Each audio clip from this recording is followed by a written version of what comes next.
இப்போ நான் வந்து பெரம்பூர் ரயில்வே ஸ்டேஷன் கிட்டே இருக்கேன். ஸோ இங்கே வந்து இந்த டிராயிங்ஸ்லாம் வந்து பாருங்கள் எவ்வளோ அழகாக இருக்குன்னு. ஸோ பார்க்குறதுக்கே வந்து அவ்வளோ அழகாக சூப்பராக இருக்குது.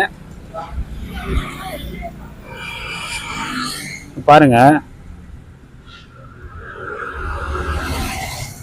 ஸோ அவ்வளோ அழகாக இருக்குது. இதை வரைஞ்சது வந்து இந்த அண்ணன் தான் இருப்பாருன்னு நினைக்கிறேன். ஸோ இவர்கிட்ட போய் கேட்கலாம் இவர் தான் வரைஞ்சாருன்னு. இதெல்லாம் வரைஞ்சது நீங்கள் தானா? இவ்வளோ அழகாக வரைஞ்சிருக்கீங்களே, சூப்பராக இருக்கு. அதை பார்த்தா நின்று கேட்குறேன் உங்ககிட்ட. ஆமாம், அதுதான் சூப்பராக இருக்கு. அவ்வளோ அழகாக வரைஞ்சி, இவ்வளோ திறமை இருக்கு உங்களுக்குள்ள. ஒரே ஆளாக வரைகிறீங்க இவ்வளோ? 3 பேர். டீ கடைக்கா?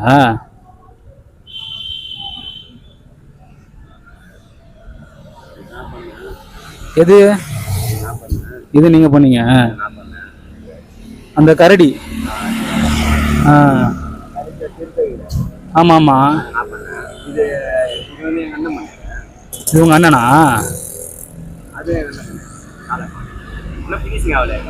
ஃபினிஷிங் ஆகல.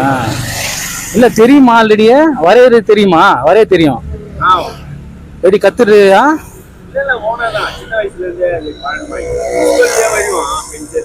ஸ்கூல்ல வரைவீங்க? ரோட்ல வரையும் போது இப்போ நீங்க எப்படி பாக்குறீங்க? ஆமா, அது மாதிரி பார்த்து பார்த்து பழக்கமா நின்றுவோம். வரையும் போது ஓ, அப்படியே பார்த்து பார்த்து பழக்கமானது தான் சின்ன வயசுல இருந்து.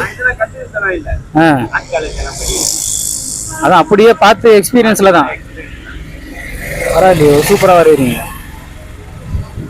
ஒரு வாரம் கிட்ட ஆயிரும் ஃபுல்லா அடிக்கிறதுக்கு. ஆமா, வெயில் ஓவரு. ஆமா,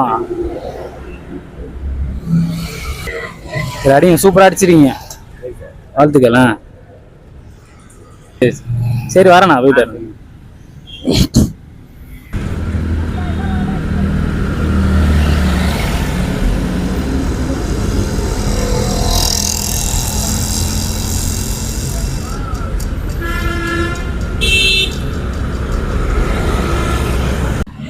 பார்த்து சும்மா வரைஞ்சது தானாமா?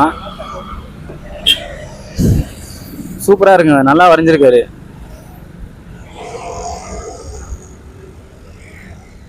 நமக்கு பார்க்கறதுக்கு ஒரு பிக்சர் மாதிரி தெரியல, ஆனால் இது வரைகிறதுக்கு என்ன வெயில் அடிக்குதுன்னு பாருங்க. இந்த வெயிலில் நின்றுட்டு இவ்வளோ செவரை வந்து ஃபுல்லாக வந்து வரையணும், அதுவும் இவ்வளோ அழகாக வரையணும்.